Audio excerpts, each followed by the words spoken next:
नमस्कार। आज देवभूमि उत्तराखंड के एक ऐसे सफर पर चलते हैं जहां आस्था और आध्यात्मिकता सचमुच आसमान को छूती है। दुनिया के सबसे ऊंचे और सबसे शांत स्थानों में से एक श्री लोकपाल लक्ष्मण मंदिर। आज इसकी गहराइयों और रहस्यों को करीब से समझेंगे। एक ऐसी जगह जो दुनिया के शोर शराबे से बहुत दूर शांति का दूसरा नाम है। जरा सोचिए 14,200 फीट यानी करीब 4,329 मीटर की ऊंचाई। इतनी ऊपर जहां ऑक्सीजन कम हो जाती है, हवाएं एकदम बर्फीली होती हैं, वहां एक भव्य मंदिर का होना सच में किसी चमत्कार जैसा लगता है। दुनिया के सबसे ऊंचे मंदिरों में से एक होने के नाते यहां तक पहुंचना सिर्फ एक शारीरिक चुनौती नहीं है, बल्कि एक बहुत गहरी आध्यात्मिक परीक्षा भी है। चलिए सबसे पहले बात करते हैं इस ऊंचाई पर स्थित पवित्र धाम की। लोकपाल सरोवर, जिसे हम हेमकुंड के नाम से भी जानते हैं, एक ऐसा अछूता और पवित्र पर्वतीय इलाका है जहां आज की आधुनिकता, प्रदूषण या गाड़ियों के शोर का कोई नामो निशान तक नहीं है। यहां पहुंचने का बस एक ही रास्ता है और वो है कठिन पैदल यात्रा। और ऐसा नहीं है कि ये जगह कुछ ही समय पहले खोजी गई हो। स्कंद पुराण और महाभारत जैसे हमारे प्राचीन ग्रंथों में भी इस पवित्र भूगोल का एकदम साफ जिक्र मिलता है। सदियों से ऋषि मुनियों ने इस पूरे क्षेत्र को देवलोक यानी देवताओं के निवास के रूप में पूजा है। तो ये सिर्फ एक खूबसूरत टूरिस्ट स्पॉट नहीं है, बल्कि एक बहुत ही सिद्ध और ऊर्जा से भरी हुई भूमि है। इस पवित्र सरोवर को जो चीज और भी खास बनाती है वो है सप्तशृंग। ये 7 बर्फ से ढकी चोटियां हैं। रुद्री हिमालय, विष्णुपुरी, उधारीकंठ, स्वर्गारोहण, ब्रह्मपुरी, मेरु और सुमेरु। ये 7 चोटियां इस झील को चारों तरफ से अपनी गोद में लिए हुए हैं। और जब इन बर्फीले पहाड़ों का अक्स झील के बिल्कुल साफ और शांत पानी में पड़ता है ना, तो वो नज़ारा एकदम स्वर्ग जैसा लगता है। अब आगे बढ़ते हैं लोकपाल सरोवर से जुड़ी पौराणिक कथाओं की तरफ। ये वो गहरी कहानियां हैं जो पीढ़ी दर पीढ़ी लोगों की आस्था का केंद्र रही हैं और आज भी लोगों को इस मुश्किल रास्ते पर चलने की हिम्मत देती हैं। एक बहुत ही दिलचस्प बात यहाँ देखने को मिलती है। आमतौर पर दुनिया भर के रामायण मंदिरों में भगवान राम, माता सीता और लक्ष्मण जी की एक साथ पूजा की जाती है।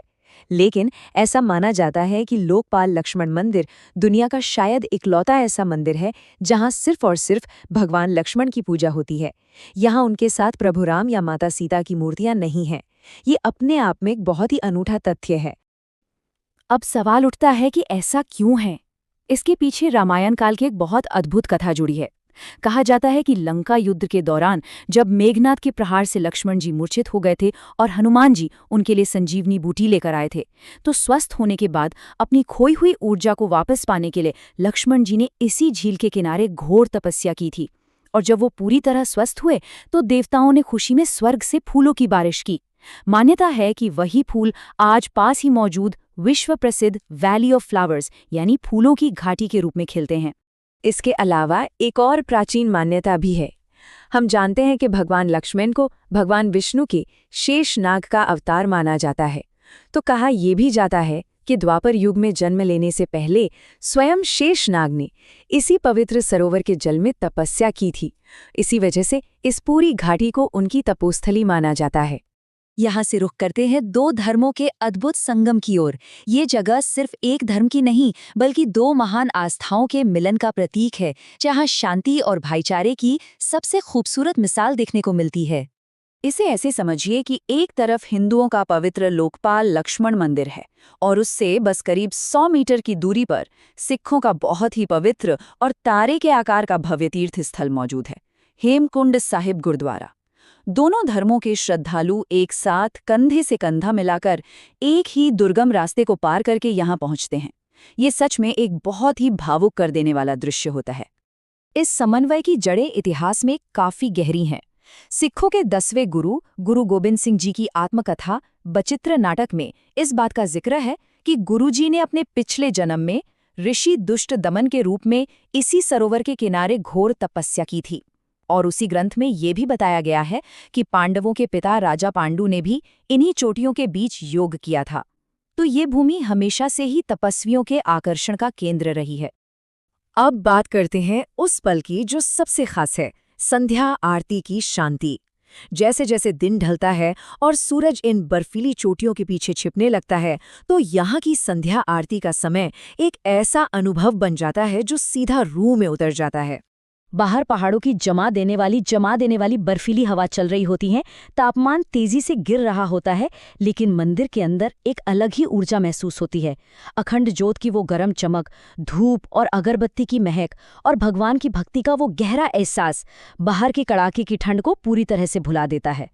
मंदिर के देखभाल का पूरा जिम्मा भ्यूंडार गांव के स्थानीय पुजारियों के पास है, जो पूरे समर्पण के साथ यहाँ की सेवा करते हैं। वो इस बात का पूरा ध्यान रखते हैं कि अखंड तेल के दीपक लगातार जलते रहें। भगवान को यहाँ के पवित्र ब्रह्म कमल के फूल चढ़ाए जाते हैं और हवाओं में भजनों का बहुत ही मधुर गान गूंजता रहता है। भक्ति का इससे खूबसूरत रूप शायद ही कहीं और देखने को मिले। इतनी सारी अद्भुत बातें जानने के बाद अब बात करते हैं सुरक्षित यात्रा और ट्रैकिंग की। ये जानना बहुत ज़रूरी है कि इस कठिन यात्रा को सुरक्षित तरीके से कैसे पूरा किया जाए। यहाँ तक पहुँचने के लिए लगभग 19 किलोमीटर का एक बहुत ही कठिन ट्रैक करना पड़ता है। ये सफ़र शुरू होता है गोविंद घाट से, जो आखिरी पॉइंट है जहाँ तक गाड़ियाँ जा सकती हैं। वहाँ से पुलना गांव तक तो टैक्सी से जाया जा सकता है, लेकिन उसके बाद शुरू होती है एक लंबी पैदल चढ़ाई जो हमें बेस कैंप घांगरिया तक ले जाती है। और फिर वहाँ से आखिरी और सबसे खड़ी 6 किलोमीटर की चढ़ाई शुरू होती है, जो सीधा लोकपाल झील तक पहुँचती है। इस पूरे सफ़र में ये घांगरिया बेस कैंप बहुत ही खास जगह है। दिन भर की थकान के बाद अलग अलग पृष्ठभूमि से आए यात्री यहाँ रुकते हैं, एक साथ लंगर छकते हैं और अगले दिन की उस खड़ी चढ़ाई के लिए खुद को तैयार करते हैं। यहाँ समुदाय और निस्वार्थ सेवा की जो भावना दिखती है, वो वाकई दिल को छू लेने वाली होती है। अगर यहाँ जाने की सोचें तो यात्रा के लिए सबसे अच्छे महीने मई से जून और सितंबर से अक्टूबर के माने जाते हैं। बाकी समय यहाँ भारी बर्फबारी होती है। सुरक्षा के लिए अच्छे ट्रैकिंग शूज़, गर्म ऊनी कपड़े, एक रेनकोट और एक वॉकिंग स्टिक होना बहुत ही ज़रूरी है। इतनी ज़्यादा ऊंचाई होने की वजह से एल्टीट्यूड सिकनेस यानी ऑक्सीजन की कमी एक बहुत बड़ी चुनौती बन जाती है और रास्ते में मोबाइल नेटवर्क भी काम नहीं करता। इसलिए पूरी तैयारी के साथ जाना बहुत ही अनिवार्य है। खैर, अगर कोई शारीरिक रूप से इतनी लंबी चढ़ाई करने में असमर्थ है, तो भी चिंता की कोई बात नहीं है। गोविंद घाट से घांगेरिया तक हेलीकॉप्टर सेवा मौजूद है। इसके अलावा जो खड़ी चढ़ाई वाले रास्ते हैं, उनके लिए टट्टू और खच्चर की सुविधा भी मिल जाती है। हाँ, खराब मौसम को ध्यान में रखते हुए हेलीकॉप्टर के लिए पहले से बुकिंग करवा लेना एक समझदारी भरा कदम होता है।